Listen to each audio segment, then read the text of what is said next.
చాలా క్వశ్చన్స్ అడిగారు, వాటిలో నేను కొన్ని క్వశ్చన్స్ అడుగుతా. ర్యాపిడ్ ఫైర్ అన్నమాట. ఫుడ్ లో ఖచ్చితంగా మిస్ కాకుండా చూసుకునేది డైలీ లైఫ్ లో ఏంటి? Sweet potato. మీరు ముందు వెయిట్ ఎంత ఉండేవాళ్ళు? నేను చిన్నప్పటి నుంచి చబ్బీనే.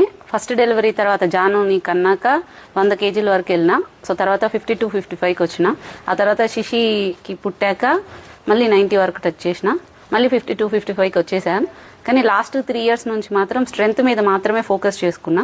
నేను వెయిట్ చెక్ చేసుకోలేదు లాస్ట్. అప్పుడు అస్సలు నచ్చింది, ఇప్పుడు డైలీ లైఫ్ లో అది లేకపోతే జరగదు అనేది ఏంటి? Black coffee. మీరు హెల్పింగ్ చేస్తారు కదా మేడం, దేనికోసం, ఏ పర్పస్? సంపాదించి మరి పెట్స్ కి బయట జంతువులకి పోయి పెడుతున్నావు కదా, దేనికి?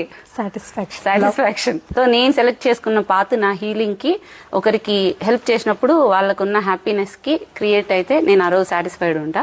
సో అది ఎవరి కోసం కాదు, నా కోసం. మీరు లాస్ట్ మీరు ఎప్పుడు క్లోజ్ చేస్తారు? Post workout 6:30. ఎక్సర్సైజ్ ఏ టైం కంప్లీట్ చేసుకుంటారు మేడం? ఎర్లీ మార్నింగ్ అన్నా ఉండొచ్చు, 4 అలాగా, లేదంటే 5 to 6:30 ఉండొచ్చు, లేకుంటే 4 to 6 ఉండొచ్చు, పేషెంట్స్ని బట్టి. మీ క్వాలిఫికేషన్ ఏంటి, ఎక్స్పీరియన్స్ ఏంటి మేడం? 2013-14లో నాది BAMS ఆయుర్వేద మెడిసిన్ కంప్లీట్ చేసిన, ఎస్పీ ఆయుర్వేద మెడికల్ కాలేజ్ తిరుపతిలో. అండ్ అప్పటి నుంచి కూడా లైఫ్ స్టైల్ డిసీజ్ మీద ఎక్కువ రీసెర్చ్ అట్లా ఉంది. లాస్ట్ క్వశ్చన్, నా ఇంటర్వ్యూ ఎలా ఉంది? సాయి అడుగు. లేదు మీరే చెప్పాలా?